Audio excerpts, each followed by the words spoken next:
The hydraulic line on crane 2 blew at exactly 9:47 a.m., spraying pressurized fluid across Section 4 like a fire hose gone wild. I was 50 yards away checking concrete temperature readings when I heard Eddie Martinez yell, "Shut it down." The crane operator hit the emergency stop, but not before 800 psi of hydraulic fluid painted the freshly poured foundation in a rainbow of industrial oil. That's when my phone buzzed. Text from Vincent Torres, my site director, Dale. "We're promoting Brandon Cooper to project supervisor instead of you. He brings fresh analytical approach. Announcement at 3 p.m. No explanation, no meeting, just a text message after 23 years of keeping bridges standing and crews safe." I'm Dale Patterson, 47 years old, and I've been working construction since I got out of the Army Corps of Engineers at 24. Started with a hard hat and a toolbox, learned everything from the ground up. The concrete under my boots felt different now, like a foundation starting to settle wrong, especially with hydraulic fluid seeping into the aggregate mix we'd just spent 6 hours placing. Vincent was standing near the crane operator station, coffee in hand, talking to Brandon like he just solved our load distribution problems. Brandon had his MBA degree and a smile that looked good in budget meetings. What he didn't have was any idea how to actually manage a construction site. I'd been training him for 4 months, showing him the safety protocols I developed, the crew management systems that kept our injury rate at 0, the supplier relationships I'd built over 2 decades.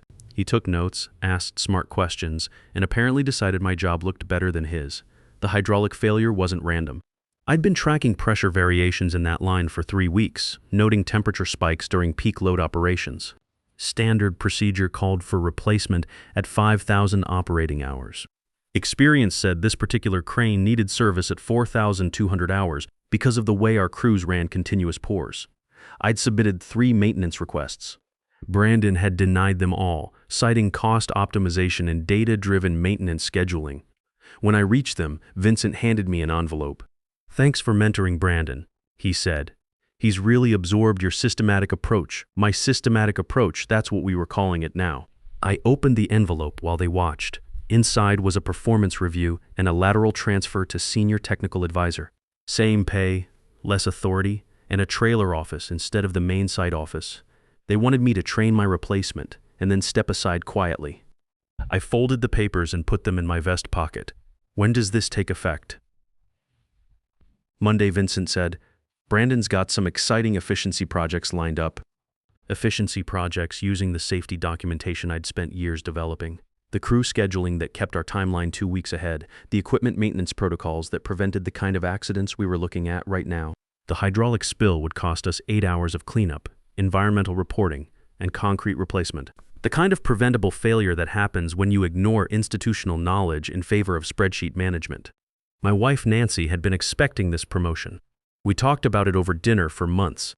The extra money would help with Sarah's engineering degree and finally pay off the house early.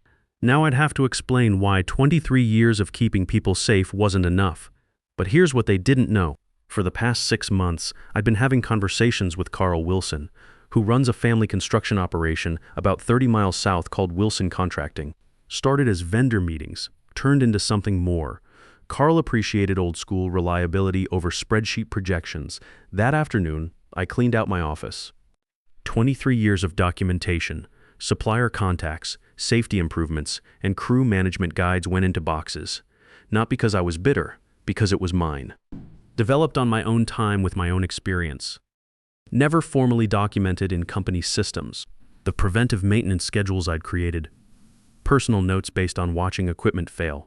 The supplier relationships that got us priority delivery and bulk pricing built through handshakes and keeping promises. The safety protocols that transformed our incident ratings, trial and error from decades of protecting crews. I left copies of the official procedures, but the real knowledge, the experience that made those procedures work, that walked out with me. The pressure specifications for our elevation and humidity conditions. The concrete pour timing adjustments for temperature variations. The crew rotation patterns that prevented fatigue-related accidents. All of it lived in my head, not in their databases. Monday morning, Brandon moved into my office. New nameplate, fresh whiteboard, covered in MBA buzzwords like operational optimization and data-driven safety metrics. He called an all-hands meeting to introduce his vision. "We're going to revolutionize our approach," he announced. Dale built a solid foundation, but it's time to move beyond traditional methods and embrace innovation. The crew foreman looked at each other. Eddie Martinez, who'd worked with me for 14 years, just shook his head. These guys knew the difference between theory and reality. They'd seen the hydraulic failure on Friday, knew it could have been prevented with proper maintenance scheduling. Now they were being told that data-driven efficiency would prevent future problems. By Wednesday, the second problem started. Crane 3 went down for what should have been routine hydraulic maintenance. But the documentation Brandon was following didn't include the specific pressure settings for our particular setup. Standard procedure said 200-800 psi. Experience said 2,650 for our elevation and temperature conditions, the same knowledge that could have prevented Friday's blowout. They pressurized to 2,800. Seal blew within 4 hours. 6-hour production delay while they waited for replacement parts. Thursday brought another issue. Our primary concrete supplier, Rodriguez Materials, needed to discuss delivery schedules. Brandon scheduled a formal meeting with contracts and presentations. What he didn't know was that Rodriguez had been flexible with us for years because of personal relationships. Pete Rodriguez and I went way back. We'd worked through supply shortages, weather delays, and quality issues with handshake agreements. Pete called me directly. "Dale, what's going on over there? This new guy wants to renegotiate everything, says he's optimizing vendor relationships." I told him I wasn't involved anymore. He said Rodriguez would honor existing contracts but wouldn't be extending any special accommodations going forward. No more priority deliveries. No more bulk discount pricing. Everything by the book. By the second week, the cracks were showing. Project efficiency dropped 18%.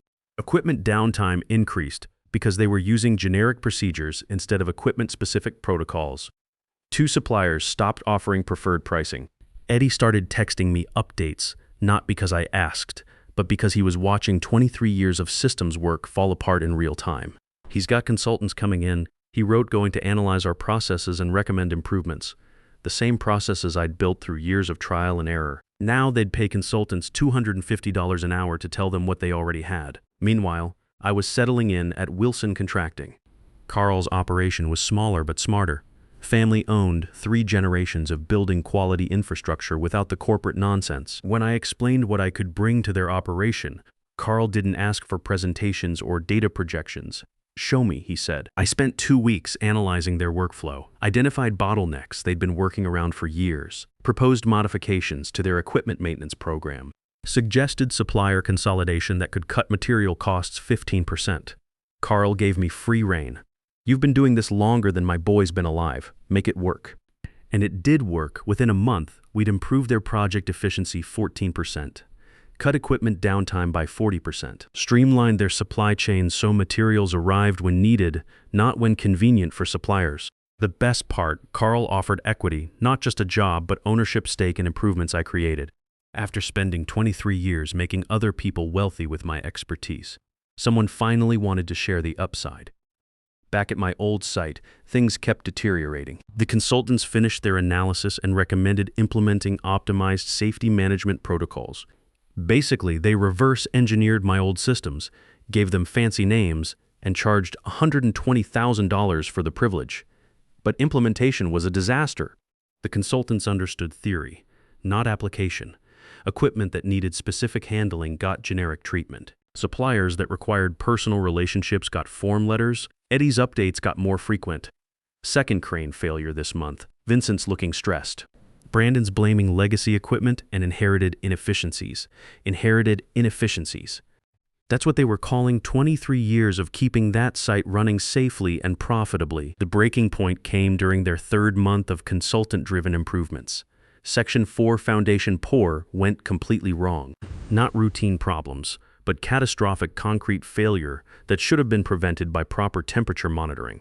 The kind I developed specifically to catch early warning signs, but Brandon's team was following consultant recommendations, not real-world experience. They missed the temperature differential between the ambient air and the concrete mix, ignored the setting time variations caused by our specific aggregate blend, pushed the pour past safe parameters because the data said it was within acceptable ranges. What the data didn't account for was the microclimate created by our site's elevation and the way morning fog affected curing rates. The concrete didn't set properly. Structural integrity compromised across 400 square feet of foundation.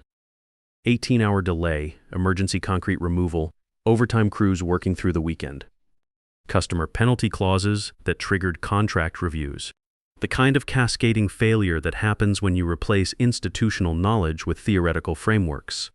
But it got worse. During the emergency removal, they discovered the contamination from the hydraulic spill I'd warned them about. The oil had penetrated deeper into the aggregate than anyone realized, creating weak points throughout the affected section. What should have been a simple temperature monitoring issue became a complete structural redesign. The state inspector showed up Tuesday morning. OSHA followed Wednesday. Both agencies wanted to know why proper safety protocols hadn't prevented the failure. Brandon's consultant-generated documentation looked impressive in binders, but couldn't answer basic questions about site-specific conditions and equipment limitations. Eddie texted me a photo from the site. Brandon's in Vincent's office getting screamed at. Word is the state inspector wants answers about equipment maintenance records. Problem was, the real maintenance knowledge had walked out with me. Their official documentation showed compliance, but missed the nuanced understanding that prevented failures. I didn't feel satisfaction looking at that picture. Just sadness. 23 years of building reliable systems destroyed because someone confused credentials with capability. At Wilson Contracting, we were hitting our stride. The efficiency improvements I'd implemented were generating serious profits. Carl was talking expansion. We'd landed 3 major contracts by underbidding competitors who couldn't match our cost structure. Our reputation for reliability was attracting customers from across the region. The breakthrough came when we bid on a state highway expansion project. $4.2 million contract, 18-month timeline. The kind of job that transforms a family business. Our bid came in 12% lower than the nearest competitor, not because we cut corners, but because our operation actually worked efficiently. Dale. Carl said one afternoon, "How would you feel about taking over as operations manager? Full authority, equity stake, and we're setting up profit sharing for the crew supervisors." Operations manager, the same job I'd been denied at my old company, but with real authority and shared ownership at a place that valued results over politics. Nancy was thrilled when I told her that night. The salary increase was significant, but the equity stake was life-changing. For the first time in 23 years, my expertise would build wealth for our family instead of just generating profits for someone else's bottom line. "You deserve this," she said. 23 years of them taking you for granted. Now they'll see what they lost. The industry publication ran a feature story 6 months later. Wilson Contracting. Experience trumps theory in competitive construction. The article detailed our success using proven safety management principles and veteran leadership. My phone rang within hours of publication. Industry contacts, former colleagues, even competitors wanting to know how we'd achieved such dramatic improvements. The manufacturing community is small. Word travels fast when someone gets results consistently. But the call that meant the most came from Frank Rodriguez, my old mentor who'd retired 3 years ago. He'd seen the article and wanted to congratulate me. "Dale, I've been watching your career for 20 years, he said. "What you've built at Wilson is what construction used to be about. Competence, reliability, and respect for the work. You should be proud." Coming from Frank, that meant everything. He taught me that construction wasn't just about making things work, but about building something that lasted. Something you could be proud to put your name on.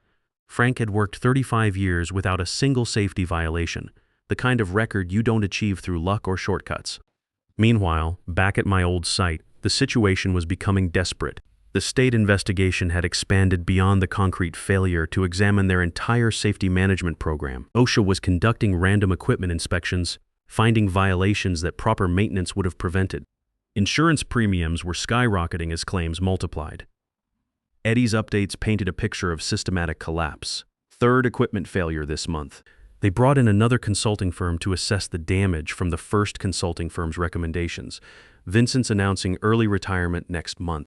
Brandon's been moved to assistant project coordinator, basically a glorified paperwork position. The domino effect was accelerating. When suppliers lose confidence, when insurance companies start asking questions, when state agencies flag your operation for ongoing monitoring, contracts disappear fast. Their next 3 scheduled projects were put out for rebid after clients expressed concerns about project completion capabilities. Carl was reading the industry news with interest. Competition's having a rough year, he observed. Might be opportunities for us to pick up some of their better people. I knew he was thinking about Eddie Martinez, who'd sent me a resume the week before. Good supervisors don't grow on trees, and Eddie had learned the systems I'd built over 14 years of working together. The breakthrough moment came when Thompson Industries called us directly. They'd terminated their contract with my old company early due to repeated delays and quality issues. Thompson's purchasing manager, someone I'd worked with for 8 years, wanted to discuss a major infrastructure project. Dale, heard you're at Wilson now. We've got a bridge rehabilitation coming up. You interested in bidding? Just like that. A $3.6 million annual project walked out of my old company's portfolio and into ours. Not because we poached it, but because competence has a reputation that follows you wherever you go. When you've built trust over years, people remember, and when that trust walks out the door of one company, it doesn't disappear. It just relocates. The Thompson project was exactly the kind of complex work that showcased our strengths.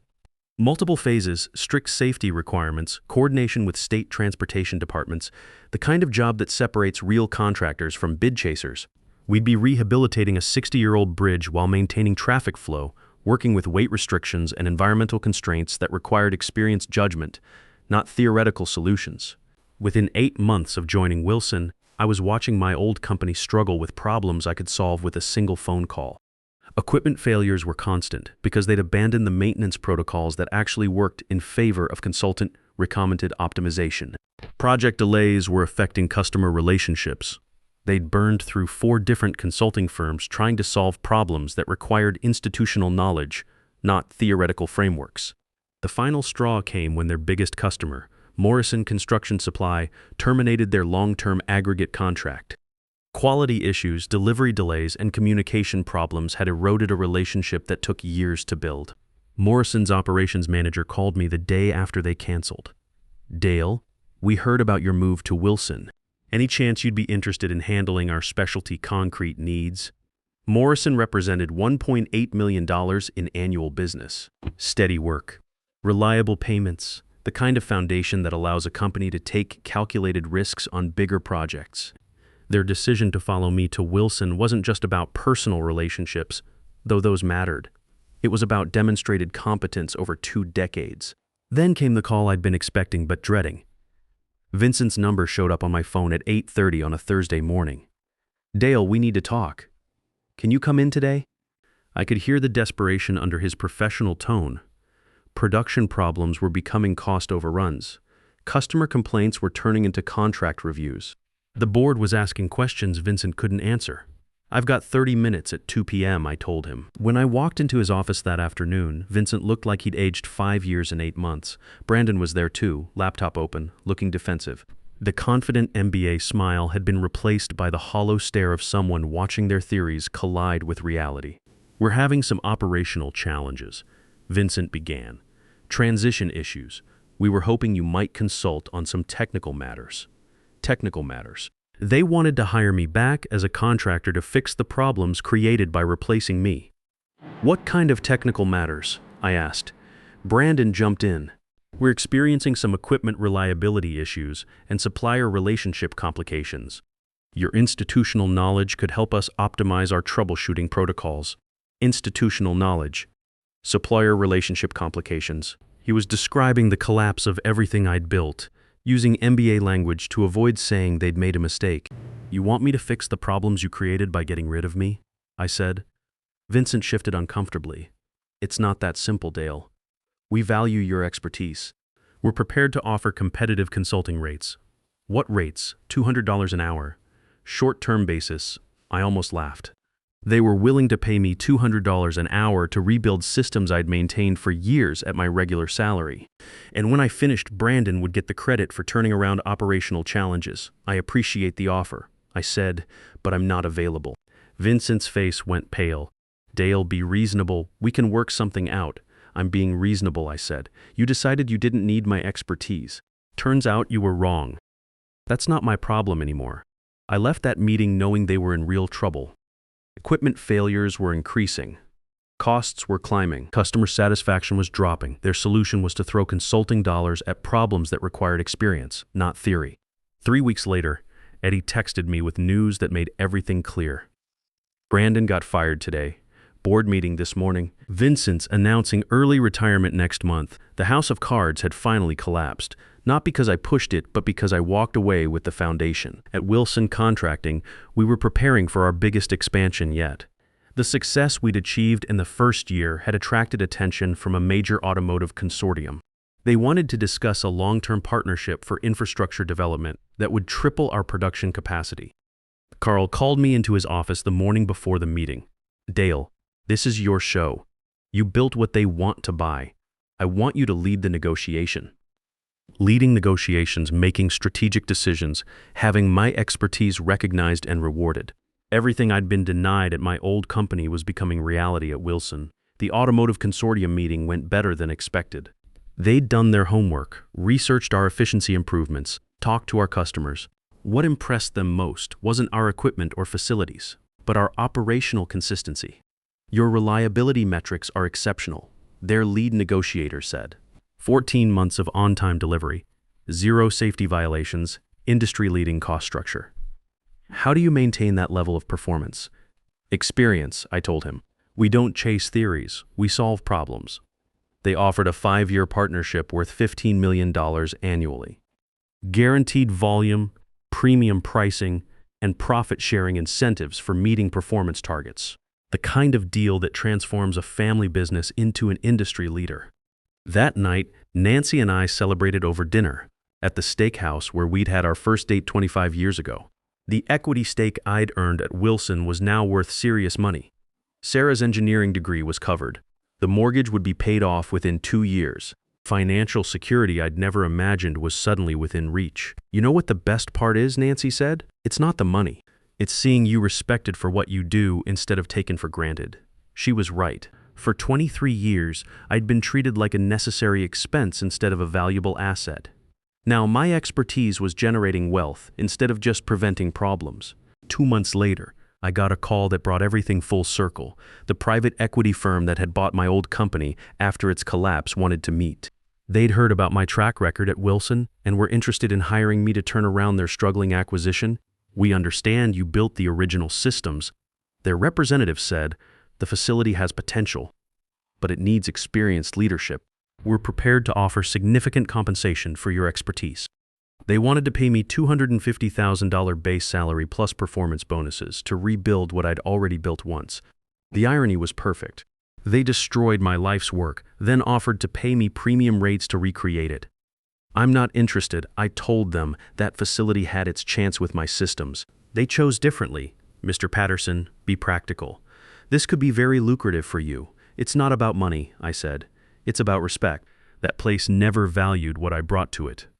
I'm not interested in going back to fix their mistakes. The industry trade publication ran a feature story 2 weeks later.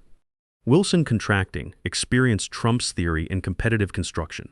The article detailed our success using proven safety management principles and veteran leadership. My phone rang within hours of publication. Industry contacts, former colleagues, even competitors wanting to know how we'd achieved such dramatic improvements. But the most important call came 3 months later.